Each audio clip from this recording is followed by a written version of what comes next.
Do you want to know why music's rubbish now? Because it is rubbish, isn't it? I'm going to tell you on this video why I think music is rubbish. It goes back to one thing. It's nothing to do with downloading or streaming. It's nothing to do with digital technologies or AI. All of those things have been allowed to happen because of this one thing. One thing that happened in music history. Right? But before I get there, because I could just tell you it, and this video would be about 4 minutes long. And if it's a Philosophy Sunday video, so this is where I don't talk about my favourite albums or a certain artist or whatever. I just philosophize, which means really just chat and have a think. Chew the cud. I'm going to chew the cud. I've done a lot of videos on why modern music's rubbish. And this video will probably be called, This is Why Modern Music is Rubbish. That as a line will bring them in. That will bring the views in. Could do very well with that title. And people are not going to have a documentary, which is what they hope to see when they click on it. They're going to have a bloke talking into camera. Me, Andy Edwards, talking into camera. There's going to be no fancy graphics. Nothing's going to happen. Or maybe it will, I don't know. I could go for a walk about. I might actually do that. It's a nice sunny day, so you can look forward to that. It's not just going to be me trapped in this room in front of my record collection talking to you either. This is going to be a big rumination on the contemporary music scene. It's going to be in two halves. The first half, I'll make it up as I go along, as you can see, and that might be that might be like an esoteric nod to what it is that I think is missing. But I'm making this up as I go along. But I'm now talking to you. I've got a rough structure that we're going to work with. What we're going to do is I'm going to explain here in front of my record collection something which you don't need anymore. I don't need this anymore. I'm going to tell you why I think the modern music is so rubbish. And then I'm going to tell you the one thing that I think made it rubbish. Okay? So that's got to be exciting, doesn't it? So sit down, right? Relax. Listen to my dulcet tones. My dulcet tones there in the background telling you all about it. You know, some people message me. They say they find it relaxing, like having a friend in the house chatting to them. And they don't really listen to me. And I bet they listened then when I did that voice, which is my sort of Kenneth Williams, the Goons British voice. You know, that sort of voice, it represents a sort of anal retentive Englishman, someone who does things in a very certain way and is very particular. Now, you're probably thinking, why is Andy doing this voice? Because it's got nothing to do with the video. He just wants to do a silly voice. And it is entertaining me in a certain way. And I have, my ears have pricked up. He has piqued my interest with this silly voice here. Because most YouTubers who sit there talking into the camera like this don't put on silly voices. But Andy is. And why is he doing this? Because what I'm doing is I'm lampooning a certain type of anal retentive, middle-aged man who likes everything alphabeticized in their collection, that has matching socks and pants, you know the sort of type I mean. I think that's the spectre, that's the demon that's going to hang over this. I believe that's the demon that has caused our music to be so rubbish. Anal retentiveness, right? Anal retentiveness is something that musicians have. They like to dot the I's and cross the T's. Right? And they think that by doing that, it will make the music better. So bear that in mind. So when I do that voice, I will be lampooning that type of person. And they exist in all sorts of places in the music industry, not only in the bands, but in the record labels. They exist they're conscientious people. They record it and produce it. Oh no, we cannot use that. That cable is not quite the same quality as the other cable. It's going to make the drum sound terrible, right? And that one there, that microphone is not an SM57, it's an SM58. And there's a slight different sound because of the capsule design. And so when you play around the toms, it's going to make the sound, that one tom will sound very different. We've got to change it. Can't I just play on ready to go? No, we'll change it. Somebody, SM57 please, and make sure you get identical cables, right?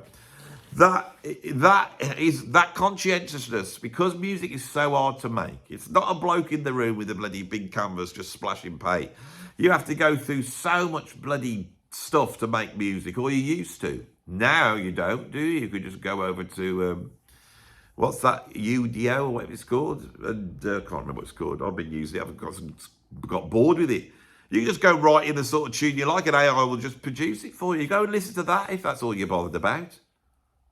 And so some of you might think that, you know, having a human being, you know, dotting the I's and crossing the T's is what makes the music good, surely. You know, when human beings are involved, making it getting it absolutely perfect. That's what made it good. Why is modern music rubbish? Right. There's no mainstream media anymore. This is a big thing. In the UK, when I was a kid, we had Top of the Pops. And Top of the Pops was pop music. And pop music had been energised in the 1960s by a thing called rock music. Bob Dylan and then the Stones and the Beatles had come out. And what was popular music actually could be quite exciting, creative. And it had latched on to young people. And look, young people, they're very interested in new music. You know, they like fashion. They like things that sound new. They like that. And so, you know, each generation, the kids would come out, they get to 15, 16, they start looking around.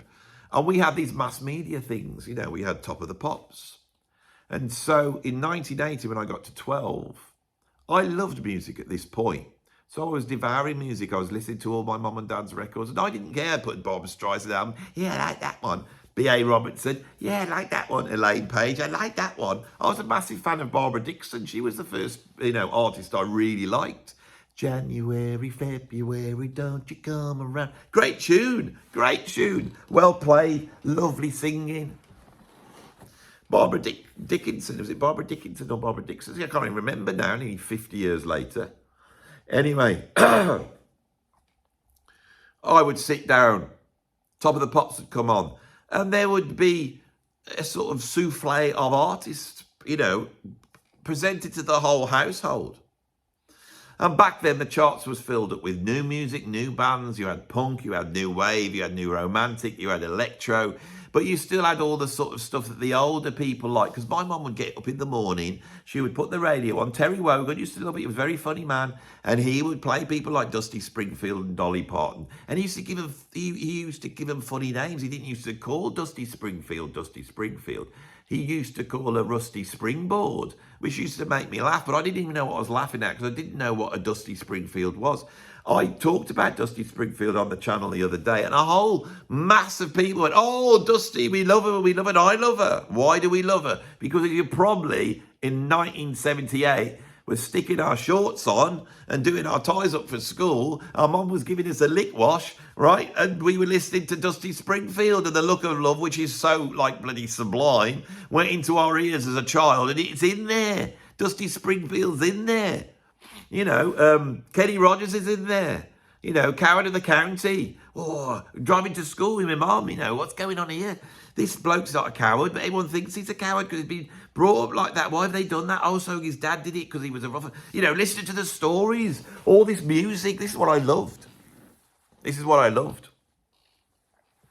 Then one day, I'll tell you what the day was. I wish I knew the date. I don't know the date, but I can tell you the month. It was February 1980. I was 11 years old. I was going to be 12 in April.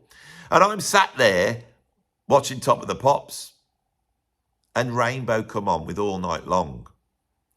Right? And this big guitar riff comes in. And it seems angry to me. And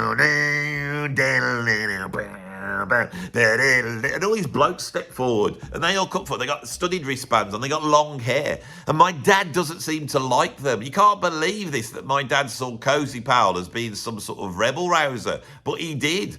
Richie Blackmore came out all moody in black. And then Graham Bonnet, and I think my dad would probably say, look at the state of this. Only the singer looks decent. Graham Bonnet comes out with his white jacket and his short hair. And I'm like going, I don't like him. He's got short hair. I like the bloke with the long hair. I want to grow my hair long. I'm going to grow my hair long. Dad doesn't like it. I'm going to do it. And I'm sat there watching Rainbow. This is how it all starts. Rainbow all night long. And then Graham Bonnet comes out. It's talking about girls with see-through dresses. Looking good with your see-through dress. I'm on a thing. I thought, what's he want to do with this girl all night long? You're only young, but you're overage. I don't care, cause I like your style. Who the hell's this bloke? Is this young girl here? He's going, oh, is she overage? Because I'm going to spend the night with her. Right, she's got a see-through dress on. Is she over? Oh, I don't care whether she is or not. That's what's going on. This is why we had what we had in the 70s with Gary Glitters and all that lot. Anyway, that's by the by. I'm not saying Graham Bonnet was like that. He was probably just singing the song, not even thinking what he was singing, like me. But my mum and dad would have noticed, oh, I don't like this heavy rock sound. Oh, I don't like this. It sounds like some of that heavy rock, doesn't it? What's this heavy rock? Heavy rock? My mum and dad seemed to know about it. They didn't like it. I'd never heard it before. It's exciting. I was only 11 years old, so I was reading Looking at the time. If you remember Looking, wonderful little comic. Which Looking was like a sort of comic, and they would create comic stories from TV shows. But they'd have a few articles in there, and they had this article on heavy metal. Why? Because there was this thing going on called the new wave of British heavy metal, and heavy metal had kicked in at that point. And so I started to read about all these bands, and I basically went through this Looking, and I wrote all the bands down. Right? I didn't just write them down. I started writing them on my pencil case. I didn't even know who they were. But when I read the names of a band like Venom, right, I thought, that's a cool name for a band. I'm sure they've got to be good. So I was into Venom before I heard them. Then Kerrang comes out, doesn't it, a bit later on? Kerrang, and we can start to learn more about it. And everybody at my age either loved metal or they hated it. Most of the people in my school all hated it, but there was a bunch of different people. And I was an outsider, I was a contrarian. And so I could get into this metal and I could like it. And then people didn't like me. There's a whole bunch of people like Madness and Selector, and they listened to The Who. I loved all those bands as well. I discovered those. I was buying Madness in bucket loads. I've got the albums here. But apparently that was like by the other camp, and we would meet on the field and we would shout at each other in a sort of, we didn't realise it, but in a sort of vain attempt to reenact Quadrophenia, but without the fighting. And we'd shout at each other. They'd be all there in their green, parkers, and we'd be up there with our little bit of dangly hair now coming down here with a leather jacket on, like that was a bit too small and all that bit. I discovered a whole host of bands, and it wasn't till a few months later in 1980 that Motorhead released Ace of Spades, and I heard that, and that had an effect on me that there's no other track has ever had the effect. When I heard that, because I bought it, I'd already seen the logo, and I liked the German writing. And it was like this red cover, the single was. I went down, I thought, I'd get that. That's one of the bands I like, never heard them, but I like it. And I took it home and put it on. And as... And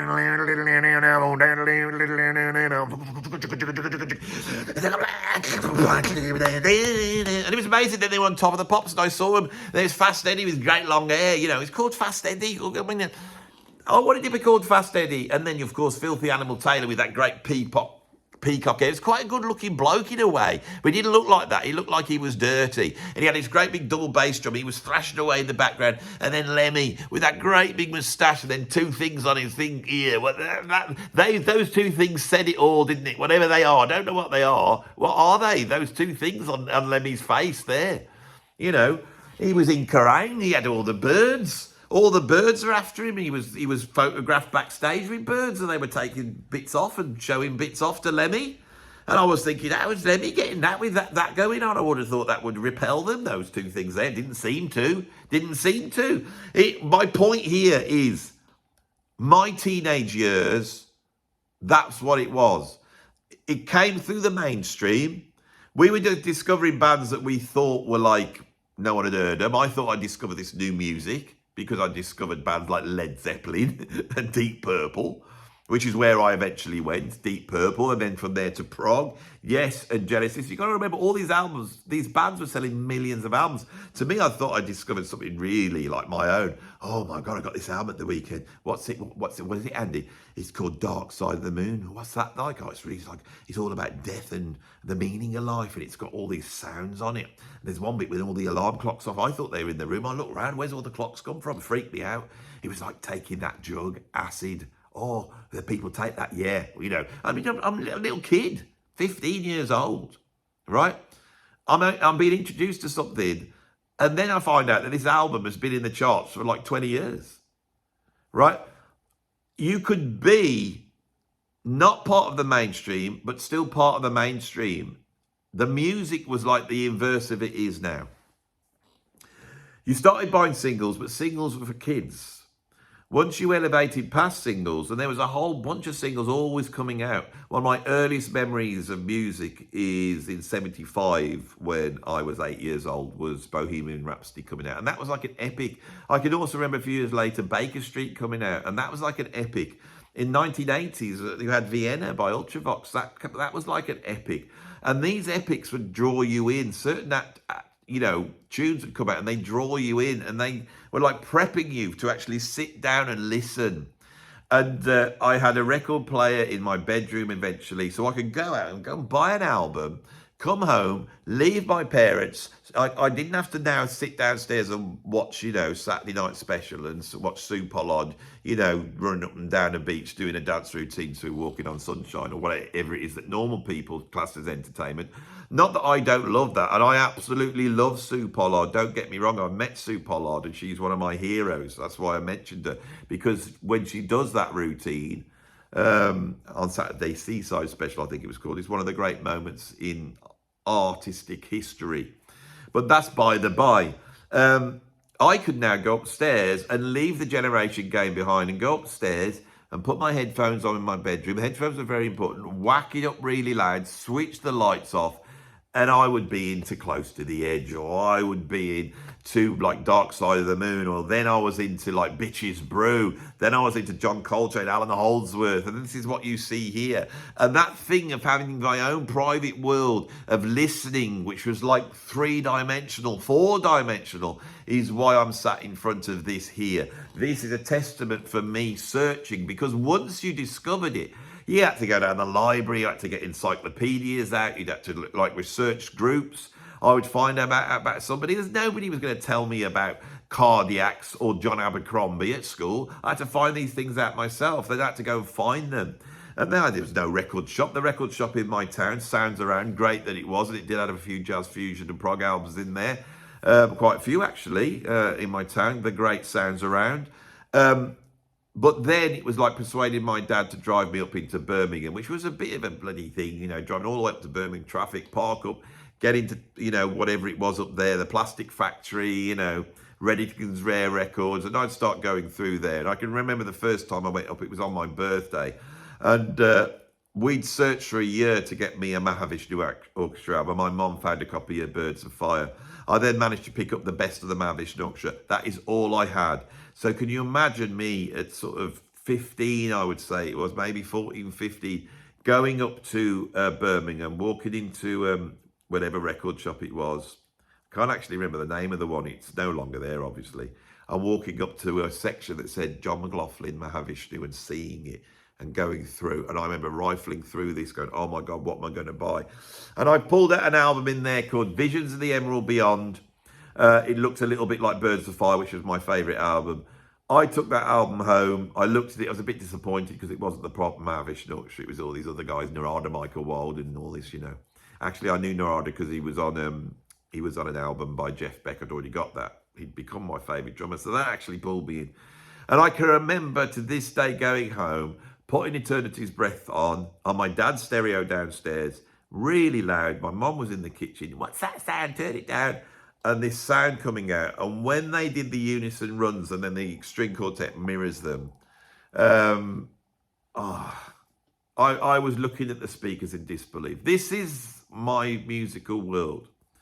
Later on, I became a music lecturer and I started to teach kids. When I started teaching kids, it was in the early 90s. All that was still in place.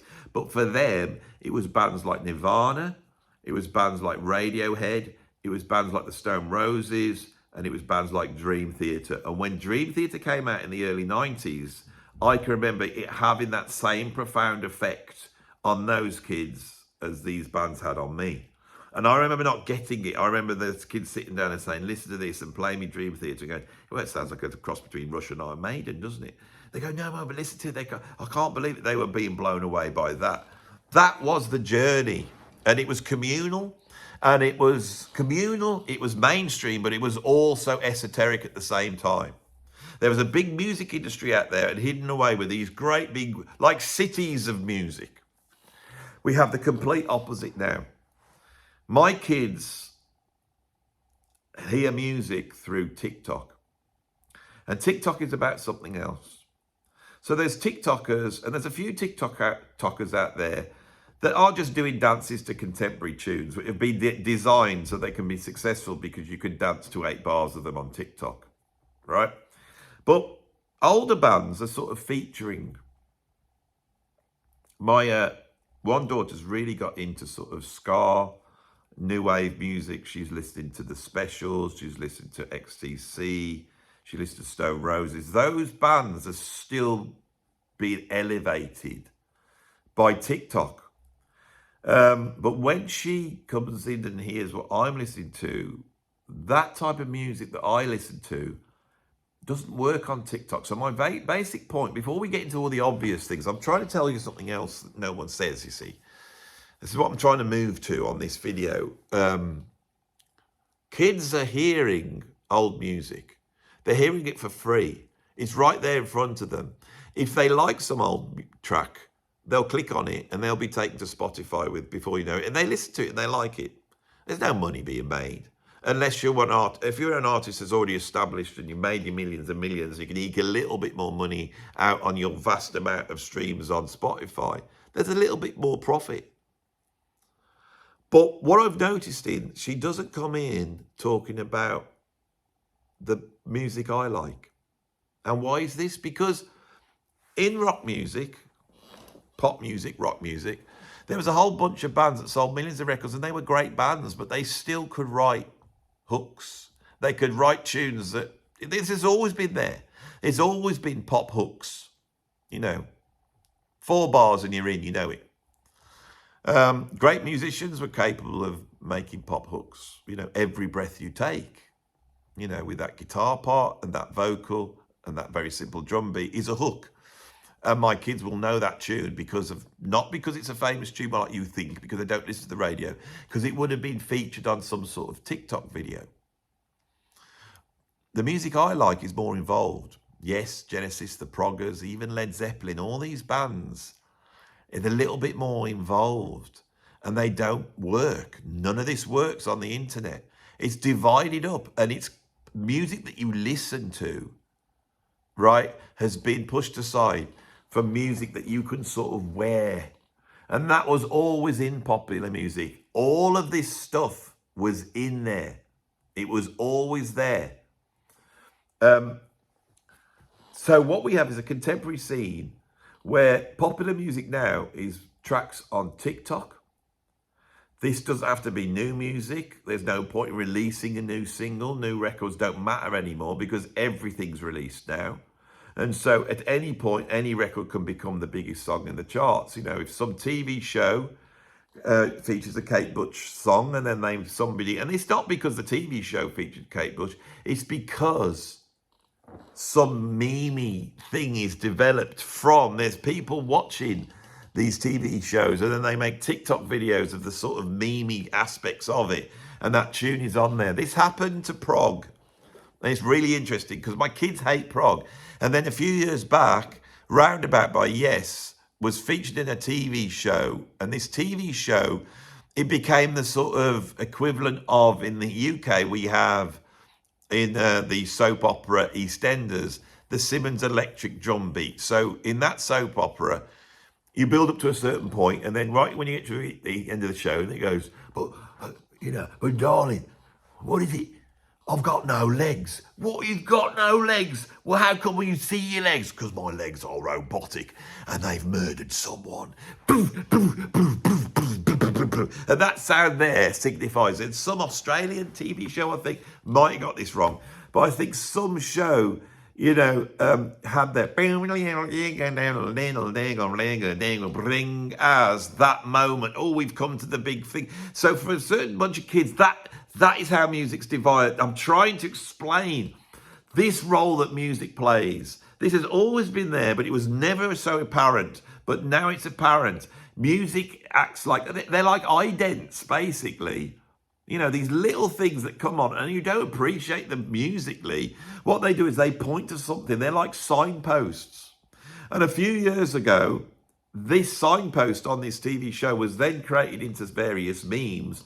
And that Steve Howe guitar part went massive.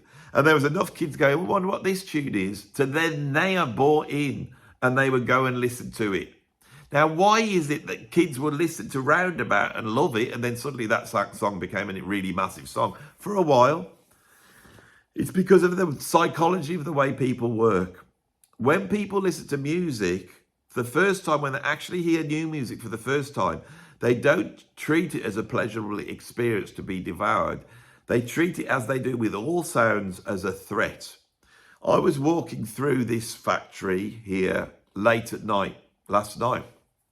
Came back to get, so switch all the lights on, and I'm walking through the corridors, I have to switch those lights on. So it's pitch black, walking through them, and then suddenly I hear this. And my hackles stood up. And I got my bearings, and I thought, I don't know what it was, but I decided that it wasn't in the factory, it was outside the factory somewhere. I thought, I've locked the doors. It sounded like it was outside. It's not a phantom screaming at the terrible thing that was done at the time of King George II here. It was nothing like that. It was probably some lads that were basically kicked one in the nuts playing football. I don't know what it was. Anyway, the fact was, that sound, and I realised how much our ears are designed for that. That's what they're there for, this three-dimensional thing that's going to pick up threats. So when we hear music, we treat it as a threat. Do you know that? When you hear new music, you treat it as a threat. And what you do is you listen to it and you go, two things. You go, this sounds like something I know. And so when you play new music to someone else, you go, check this album, I really like it, see if you like it. And you play it to them and they go, yeah. It sounds a little bit like Oasis. Well, it doesn't sound like Oasis. It sounds really good. No, it sounds like Oasis to me, because that's someone's going, this is safe. I'm sort of wrapping it up. If they've never heard anything like it before, they will react in horror. Oh my God, what is this? Especially young people. Oh my God, what's this? I've never heard this. This isn't something I've heard. So it's obviously the most unfashionable thing. If I even pretend to like it, the group is going to reject me and I will become a loner and I will have no friends and my life will be destroyed as I end up as some sort of lonely, shut in a house, not able to interact with people socially, just because I was playing my dad's bloody Gentle Giant record and my friends said it was terrible. How can this happen to me? This is serious stuff for young people. So young people want new sounds, but they want new sounds that the rest of the group like. This is a real driver for music. You see, none of this has got to do with downloading. It's nothing to do with that. But the internet is there trying to sell you stuff, and it's trying to grab the kids all day long, right? Like the child catcher out of Chitty Chitty Bang Bang. There it is, you know, what's he say? The child catcher, you know the one. Robert Helpman, the ballet dancer, came to fame as a film star in the Powell and Pressburger films, you know, incredible in the red shoes, and then brought back for Chitty Chitty Bang Bang in 1968, you know. Lollipops. Ice cream. Lollipops. That's what TikTok is. Made by the Chinese. Chinese there. You know, basically a digital version of somebody sat there going, lollipops, ice cream, hither, hither. Oh, look at this. There's a dog dancing to bloody Black Sabbath. Black Sabbath, I've heard of them. Yeah, because I watched those videos, not the actual videos themselves, but I've been watching TikTok videos of that Ozzy Osbourne. It's really funny, you know. He tried to do a dog turn the other day, did he? Yeah, it's really funny. Is he the one who did this tune? Yeah, it was on here like this. Lollipops. Oh, click on it then. Send it to all your mates. It's funny. Look at that. You know, Iron Man playing over Ozzy Osbourne, swearing as he's treads the dog turn. That's where art's at. Right? And those lollipop fingers, they're drawing in people to be involved. Like I am now. Right, I get in the morning, I go, how can I get people to look at my channel? This is what this is, all right? I'm getting to a philosophical conundrum now because I am very aware that I want to talk about art and music and culture, but I have become the very thing that I am about to criticize here, right? I sit here thinking, right, good thumbnail, good title. What title? I think titles first now. I'm a proper YouTuber, you know. 10 musicians whose private parts exploded. There we go. What the hell's that? What, do people's private parts explode? Yeah, they do in rock and roll. Maybe that wouldn't work. I mean, maybe people wouldn't believe that one. That's never happened. But that's the way I'm thinking. I'm trying to get into your mind, and I'm trying to think what your lollipops is. What's going to draw you out into my cage of YouTube and grab you in here? I'm trying to do it in quite an honourable way. I'm telling the truth as much as I can. I'm talking to you. I'm not doing anything that really brings them in. I ain't Mr. Beast, you know. I'm not driving a train into a canyon and exploding it as it drops down into the canyon. What, did you do that? Yeah, Mr. Beast did that. Well, switch off, Andy. Don't stay here. I know it's just a bloke talking. I'm trying my best, right? Now, that is what music has become. Right, you don't buy music anymore, okay? The only thing that can make money directly is by going to see a gig. So all the people like 80 years old, because they're the only ones that can pull out a similar aging audience to go and turn up to a gig, they're charging you 200 quid to go watch a gig. That's where the money is, right?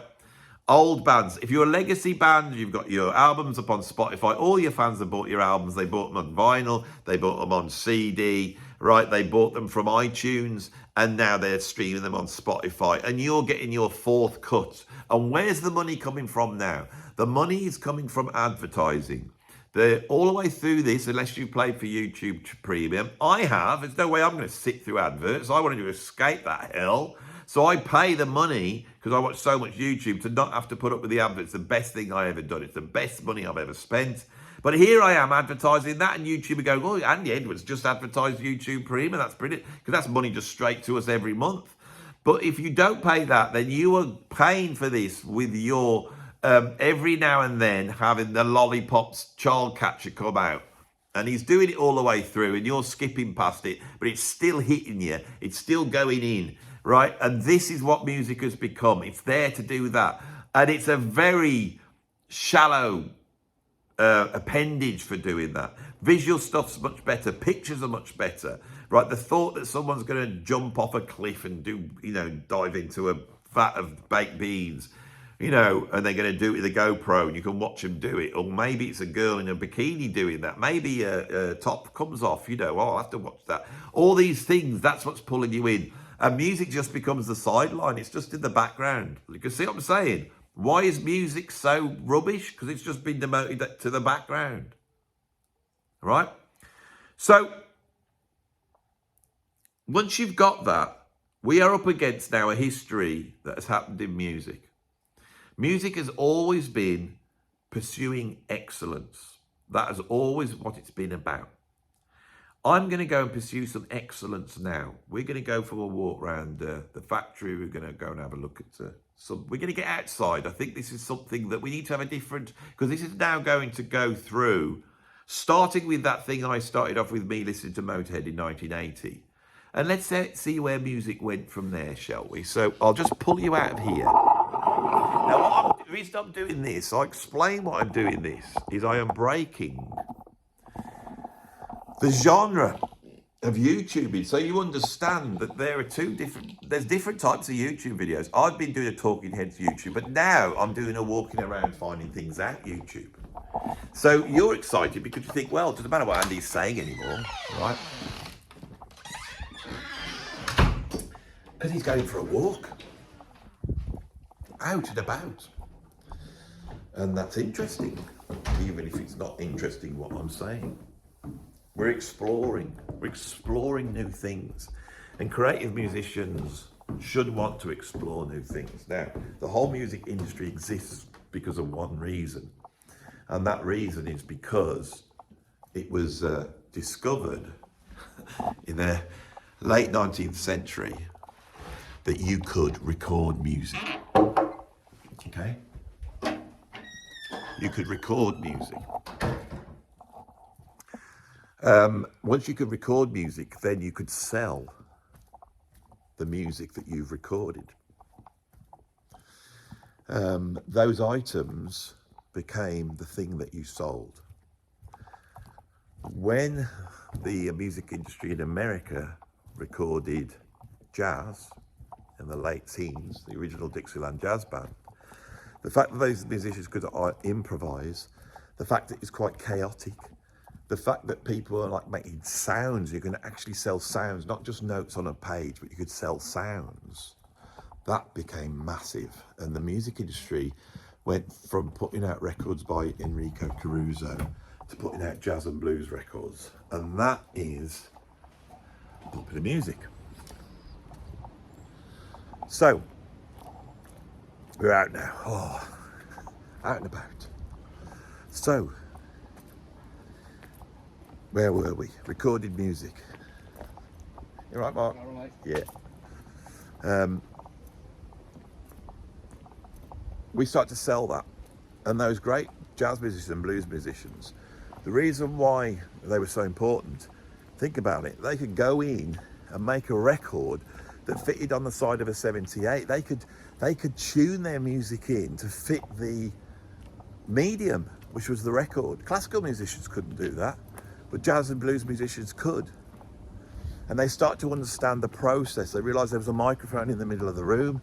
They realised that they could stand closer to that if they wanted something louder. They could make sound effects. They could do all sorts of things.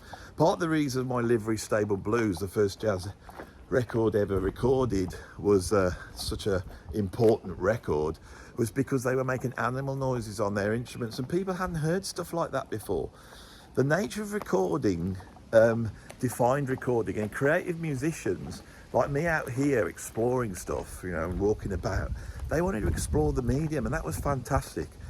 And the history of popular music and recorded music is the history of the technology required. Now, in the early days, what was wonderful is it could capture things happening in the moment, right? Now, that's a very exciting thing, okay? People like to experience that. That's vital. That's very vital, right? Now, the reason I'm walking about here is because the controlled studio that I was in is now gone, you know. Now, hopefully I won't drop down dead or get run over, but there's a possibility that I might meet my mate Mark walking around, and I might say, hello Mark, and he might say something back. You know, we're out and about. I am not quite in control of this anymore. I don't know what's going to happen. It should be okay, but we're out in the real world.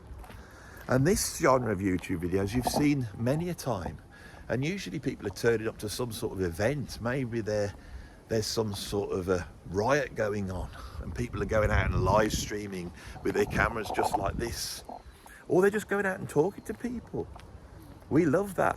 That's why YouTube and the internet's so exciting, because it's vital. That's really important. That's what I'm interested in the same way as I was interested in my rock music and jazz in the early days. But musicians balance their need to explore stuff that's new and exciting and vital, and you don't know what's about to happen and all that type of thing. They augment that. It's actually, as soon as I heard that bloke hammering, and then I looked round at him, and he looked round at me, and you think, what the hell's that bloke doing? And then I think, I'm a weirdo doing this. And that's what you see. And it's harder to do this, you see. And I change when I get out and about in case someone sees me. I feel a little bit shy. In a way, I feel a little bit shy. Anyway, I'll let you in on that. I'm trying to explain the difference.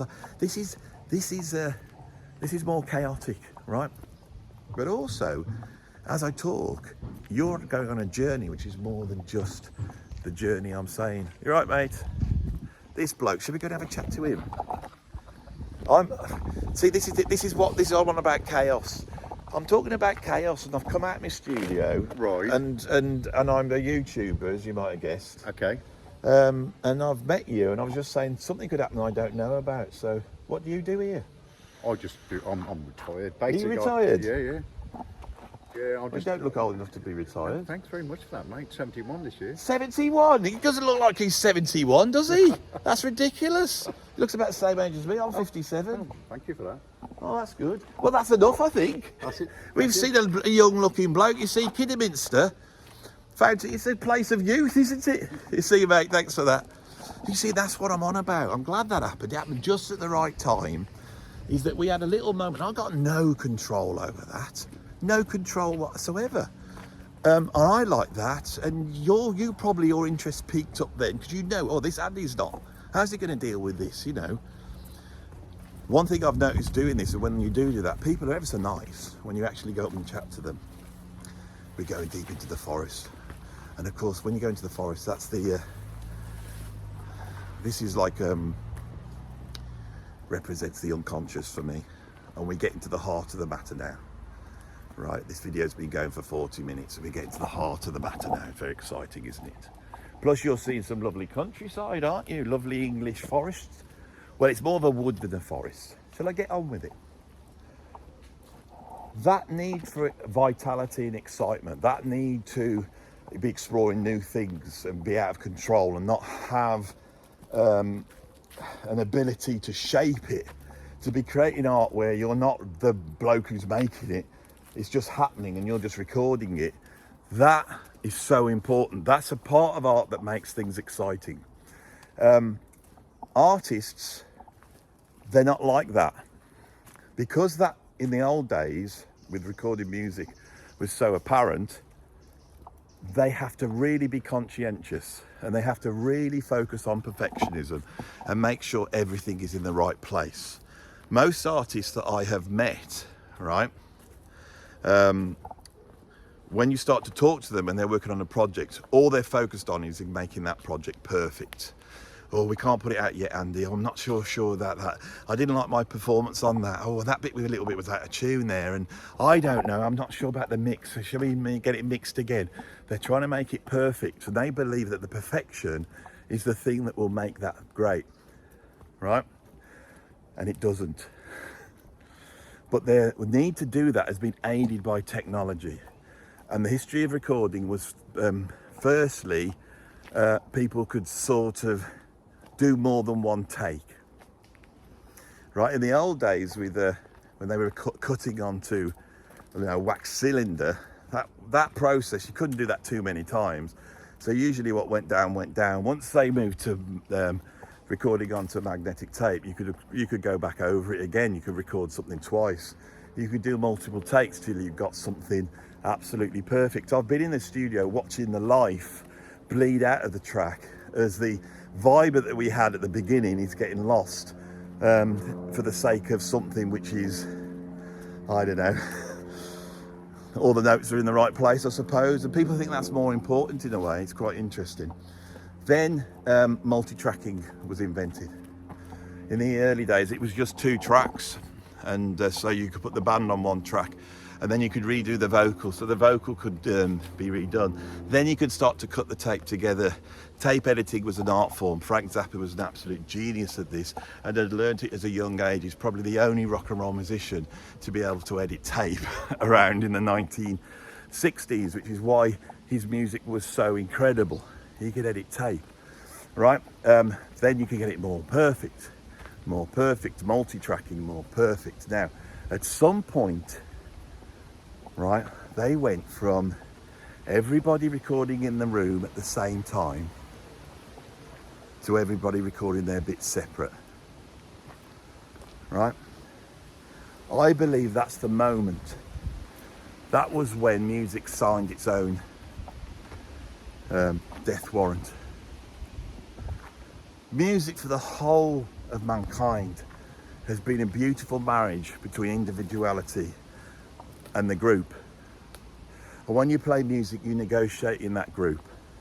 And anybody who's played in a band, you might have your artistic vision, but you've also got to subsume your vision to other people. So that happens all the time, and that negotiation is exciting. It's like me meeting that bloke and finding out he's 71 and he didn't look it. Little conversation like that.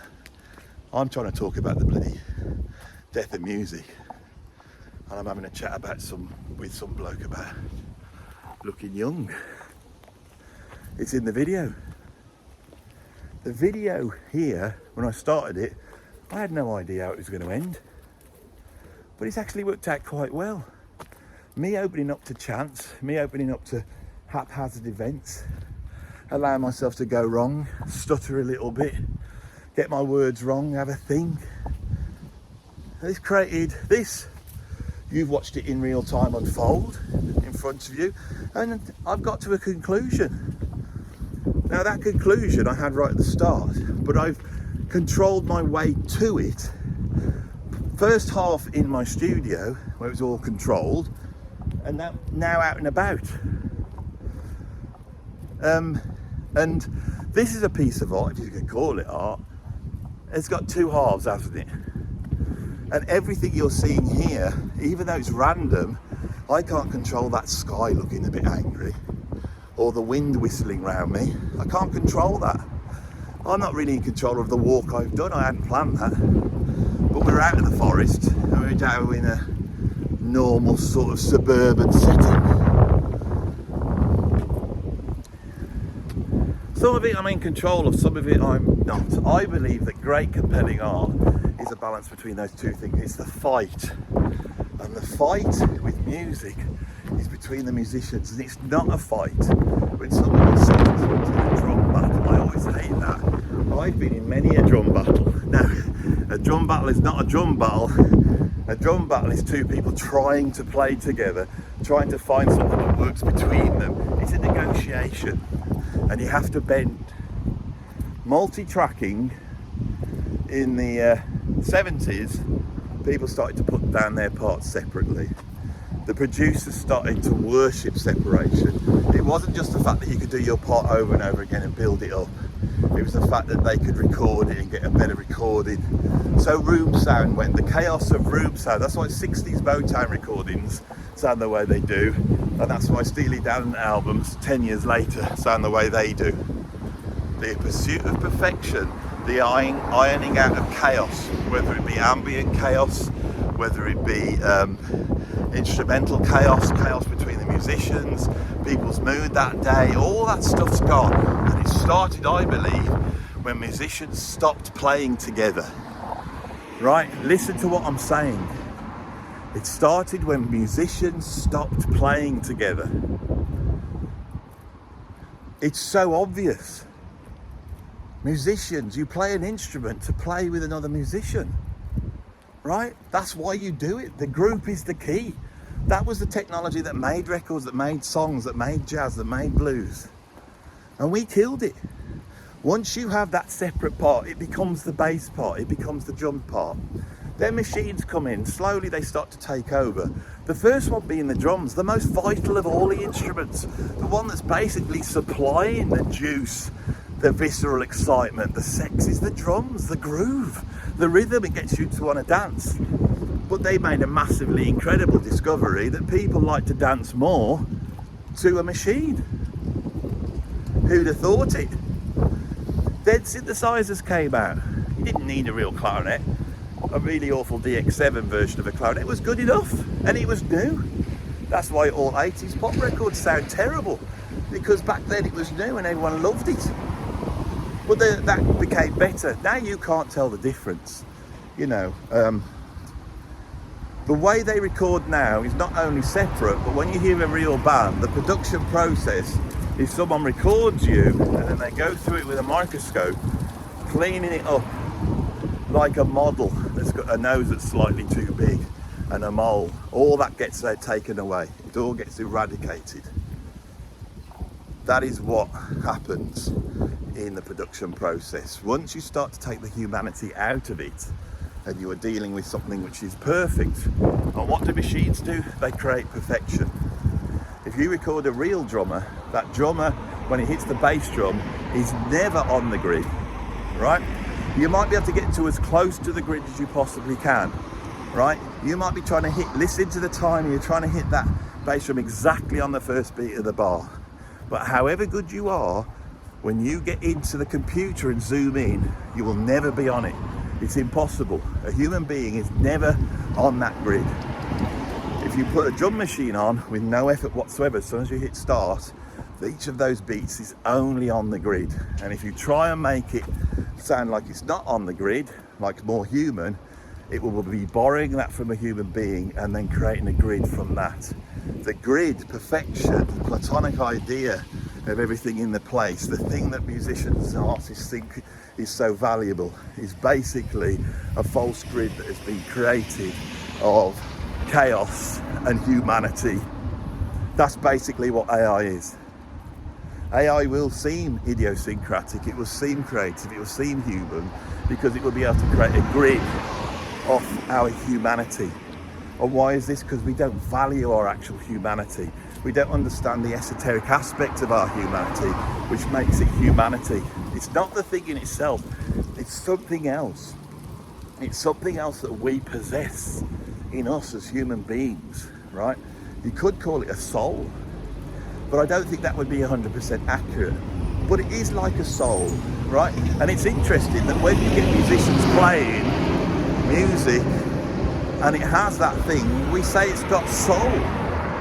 Soul's that imperfection, it's not perfection. It's our humanity. We've erased our humanity off. And the fact that we've done that in music means that we will do it to the other creative subjects. We are giving this away. We are giving away our humanity. We are trying to become transhuman. We are trying to marry ourselves up with the machine.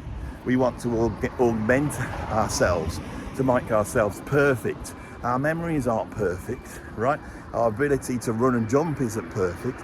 Our ability to reason isn't perfect. And we see that as being a bad thing. We will open our arms, right, to some sort of creature being overtaken by some virus. The host will welcome the virus in with open arms. That is what we're here at now. YouTube, the internet, streaming, all that stuff's not the enemy, because you could still make art, which is vital. It's more than ever now the responsibility of creative people, and creativity has been democratized. You can all do what I'm doing. You can all go through a walk like this and talk on YouTube. Let's go over to, I'm going to go into the shop. Where? Hello there. I'm just on the street walking around chatting and interviewing people. And I've seen you come into this shop many a time. I come down every day. Do you? Yeah. You always have to walk down? Yeah. Where do you live? Just this side of Avon Road.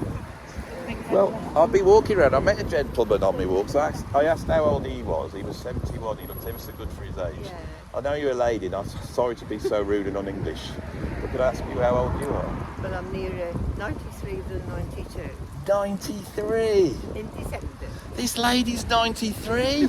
I cannot believe it. I've seen you walking down a couple of times and I thought, you're 93? So what year were you born? 32. 32, you see? The people of this town are very sprightly, I have to say. That's well done, thank you. You don't mind being in the video, do you? He's got no choice now. No, I don't mind at all. I'm very lucky I can get down here, but yeah. My mum's 85 and she's had to have her knee done, and it hasn't been great. So now that one knee's done, the other knee's going, and she's having trouble getting about. She's 85 and it's getting her down a little bit, to be honest. I've had two completely done in the COVID year. They were that bad. Yes, I'm looking at getting older now. It's fun. Well, that's what we are, we're human, aren't we? And if you can get out, I mean, you could sit at home every day and not go out, couldn't you? But you need to get out every day, see the sunshine. Well, they put my paper on one side here, so I have to come down and pick it up. So it makes me get... That's what you need to be doing. When you seem ever so sprightly and positive, and your brain's still going, unlike my mum's. Hey, mine's going the wrong way now. Lovely to meet you. What's your name? Andy Edwards. I've got a YouTube. I talk about music really, but I've been talking about sort of random events. So I've gone out. I said I'll go outside my studio. We'll just see who we meet. We'll have a chat, see what happens. So, and I've seen you a number of times, so I thought I'd say hello, and I'll probably see you again sometime. Thank you very much. Thank you. Yeah. Go and get your paper. And see, I've done that. That's there right now. Just as I got to that point, you've got to have the guts to do it. But people are very friendly, you're right? They probably think I'm a weirdo, but you can do this. I've got no control over that, right? I tried to make it. Right, what is this? Right, there's the bit I'm trying to say on this video, right? And there's the bit I'm not in control of, right? I've met two people. One bloke, I thought he was my age. I thought we'd have a chat about music. He ended up being like 71 years old. And then I met that lady, and I knew she was reasonably old. So I tried to tie it in. And when she said how old she was, and she said she was 93. Think of the life she's had. These people think of the value of that, right? Of her life and what she's done. It's not about perfection. She just shouldn't go through her life again and live it properly, right? She's having to walk with a walking stick, but she's got all her faculties. She gets out, she still lives her life. Our life's ours. This is our life, this is my life, this is your life. This is your life, it's not about perfection. There's no such thing as perfection, right? When you present art to people, there needs to be a level of perfection, right? And when that's hard to achieve, like with early recording, because the technology wasn't there, you have to focus on it. We don't need to focus anymore, right? Digital technologies allows people to get in the same room. You could form a band, you could go and sit in a room and put the iPhone on and film yourself and put it up on the net, right? And put it out there. Don't worry about it being perfect, but try and capture something. Try and think about what you're doing and try and capture that thing, right? That is what we need to do. That's what music needs to do. It needs to let go of this past. It needs to stop worrying about Spotify and all this. This is nonsense. That type of music has died and it's now just an appendage to adverts. But what I'm doing here, I feel is very vital and I find it very exciting. And that's why when I get up in the morning now, I don't want to play the drums. I want to get on YouTube. I want to go to a walk. I want to capture people. I want to capture things, capture my thoughts. But more and more, I want to capture other people's thoughts as well. I want to talk about music and I want to get people fired up about music so they go back and listen to the records. But I also want them to get them to realise that they can do the music as well. And music's the appendage of this channel, even though I'm a music YouTuber and I put, you know, jams I've done and I play stuff and I do comedy music every now and then, but it's still an appendage, but I still get to do it. And was it ever ever not an appendage? If we go back to the original Dixieland Jazz Band in those early days, was it the music that people were buying or was it the piece of plastic? Or back then, what were they made out of then? Was it plastic, was it? I can't remember this, not Bakelite. What was it made out of, bloody records? See? Infallible. I know the answer. It's obvious, but I can't quite get to it. Happens as you get older. Should I not be YouTubing because I can't remember a few weak words? Well, I am what I am. I've got experience, but a rubbish memory. I had a great memory when I was younger. It's still there sometimes. But anyway, I think I am nearing the end of this video, but I would like to, and this is me controlling it. This is a tiny little bit of perfectionism now. I would like to make my way back in the way we came. Right, so let's do that. But you can switch off now because I am at the end of the video. I've said my bit. What was the thing that was the start of it all? It was musicians not playing with each other, not playing together, not being in the same room and accommodating for all that. That's the problem we've got. That's the problem we've got. Right, I'm going to go back in. It's going to go dark in a minute. If you enjoyed this, please stick a like on it, because the Philosophy Sundays are the heart of this channel, and without you watching them I'd have to stop doing them and just go on, you know, the 10 biggest noses in rock music, which of course then I'd have to put myself on the bloody list, wouldn't I? Or not, and then have you lot say, well, you've got a big nose. Anyway, stick a like on it. Go and pop over to my Patreon.